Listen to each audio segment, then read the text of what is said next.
Greetings, loved ones. When God places women in our care who have been sexually abused in marriage, He is entrusting us with a tender and clear mission. These women face tremendous suffering and need us to care for them with gentle wisdom. Today, we're going to continue our discussion on sexual abuse in marriage with 6 ways we can help women who find themselves in this situation. On Monday, we'll discuss an additional 6 ways we can help women who find themselves suffering from sexual abuse in marriage. Please help us get these messages out. Subscribe to our channel, follow us on Facebook, Instagram, and Twitter. Hit the like button, and please share these messages with everyone you know. You never know, by doing so, you could save a life. Darby Strickland writes about how we can help women who suffer sexual abuse in their marriage. She says, when God places women in our care who have been sexually abused in marriage, He is entrusting us with a tender and clear mission. These women face tremendous suffering and need us to care for them with gentle wisdom. They also need us to be strong, calling evil acts what they are, evil. This is not a comfortable calling, but it is a crucial calling, one after Jesus' own heart. Luke 4, verses 18 to 19 says, "The Spirit of the Lord is on me, because He has anointed me to preach good news to the poor. He has sent me to proclaim freedom from the captives and recovery of sight for the blind, to release the oppressed, to proclaim the year of the Lord's favor." Often it means we need to acquire additional wisdom, and we need to learn what it means to embody Jesus in these dear moments we are with sufferers. The last thing we want to do is inadvertently hurt them when we try to help. So let's start with the basics. We know that we are to bear one another's burdens, Galatians 6:2, especially when someone is facing evil, Romans 12:9 through 12. We are to be compassionate, gentle, and patient in our care, Ephesians 2 and 1 Peter 3:8. So let's see what these verses say. Galatians 2 says, "Carry each other's burdens, and in this way you will fulfill the law of Christ." Romans 12:9 to 12 says, "Love must be sincere. Hate what is evil, cling to what is good, be devoted to one another in brotherly love, and honor one another above yourselves, never lacking in zeal, but keep your spiritual fervor, serving the Lord. Be joyful in hope, patient in affliction, faithful in prayer." This is hitting me emotionally because we're dealing with a lot of cases right now, and the burden is heavy. Ephesians 4:2 says, "Be completely humble and gentle, be patient, bearing one another in love." 1 Peter 3:8 says, "Finally, all of you, live in harmony with one another. Be sympathetic. Love as brothers and sisters. Be compassionate and humble." In addition to these basics, here are 6 of 12 practical ways to walk alongside and minister to these women. I'm going to insert here, it's not easy. It's hard. But God will give you the strength to do it, as He's giving me the strength right now in the middle of all the cases that we have. We're going to discuss 6 right now, and we'll discuss another 6 on Monday. The first thing is ask. Sexual abuse in marriage is frightening to reveal. Sadly, a large percentage of women who experience physical and verbal cruelty are also experiencing sexual abuse. It is not something that women usually disclose because shame, stigma, and confusion contribute to silence.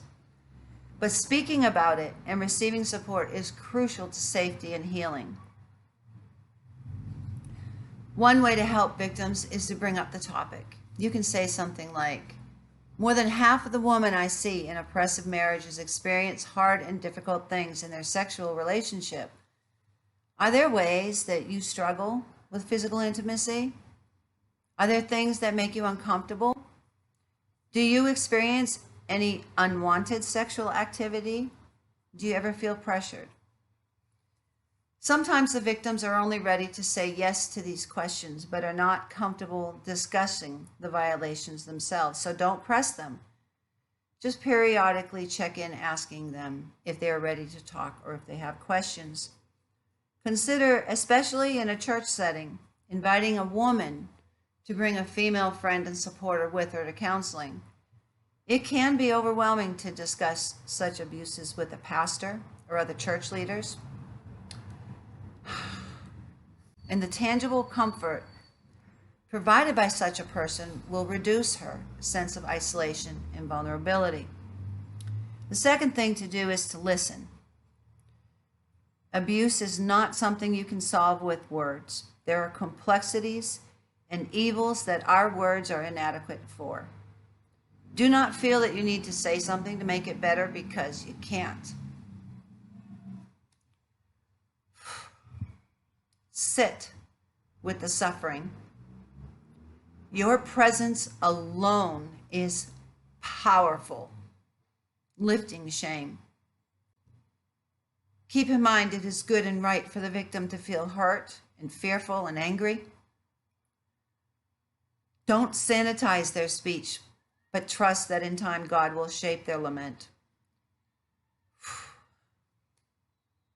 Right now, the important thing is for them to tell their story, no matter what it sounds like.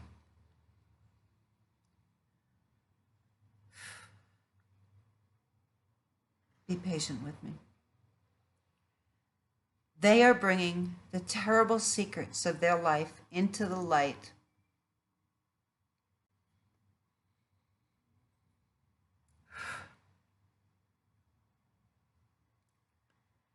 It's a beautiful act of trust and faith. 3, listen for ways they wrongly feel responsible. Husbands who abuse their wives in this way are master blame shifters, and they convince their victims that everything is their fault. With sexual abuse, this is particularly damaging, so it is important to be consistent in reminding them that they are never responsible for another person's sin. Mark 7:20-23 says, "What comes out of a man is what makes him unclean. For from within, out of men's hearts come evil thoughts, sexual immorality, theft, murder, greed, malice, deceit, lewdness, envy, slander, arrogance, and folly. All of these evils come from inside and make a man unclean." Oftentimes, bad teaching from Scripture sets them up to believe their husband's lies. So be alert for ways that the misuse of passages like 1 Corinthians 7:2-5, sex is their wifely duty, has compounded their guilt and suffering. 1 Corinthians 7:2-5 says, I want you to listen to this, "But since there is so much immorality, each man should have his own wife, and each woman her own husband. The husband should fulfill his marital duty to his wife." Listen to that. The husband should fulfill his marital duty to his wife, and likewise the wife to her husband. Everyone always talks about what the wife needs to do. But what about what the man needs to do? Guard, govern, protect, love. Scripture says the wife's body doesn't belong to her, but also to her husband. And in the same way, the husband's body doesn't belong to him alone, but also to his wife. It just means that they're supposed to be together and not be with other people. The scripture says, "Don't deprive each other except by mutual consent for a time, so you may devote yourselves to prayer. Then come together again, that Satan will not tempt you because of your lack of self-control." Want to clarify, marriage does not equal consent to unlimited sex, unlimited types of sexual acts, or unlimited abuse. It's love, not abuse. And if abuse is there, it's not love. 4, let the victims know repeatedly that the abuse is not their fault. Once you discover the ways they feel responsible, work to shift and lift the shame and guilt. Don't get tired of making these declarations and affirming this truth. 5, protect their story. Don't ask too many questions about the details. Don't ask the details. You don't need to know the details. Questions can cause further exposure and shame. Go at the woman's pace by asking broader questions, taking her cue as to what is and when she is comfortable sharing, and consider your role. What will it be like for her if you know her details? This is especially important if you are a pastor or elder in a church. Sometimes in a church context, it is necessary to share information. So be clear about who you will tell and what you will say. To the extent possible, do not expose the details of her story.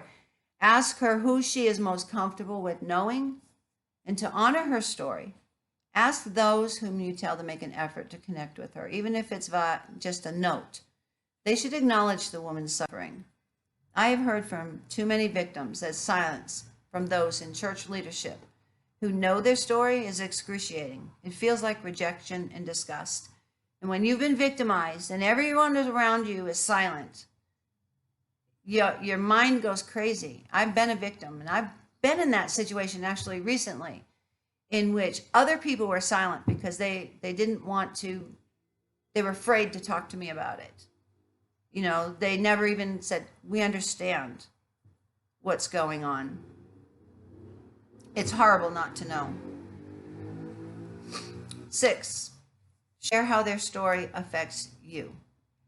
Sexual abuse is isolating, and it can feel like no one, not even God, sees or cares about what is happening. Horrible things have happened, and we need to embody God's heart for them. God hates what is occurring, and he is grieved by it. Your heartfelt response and tears can be healing for them.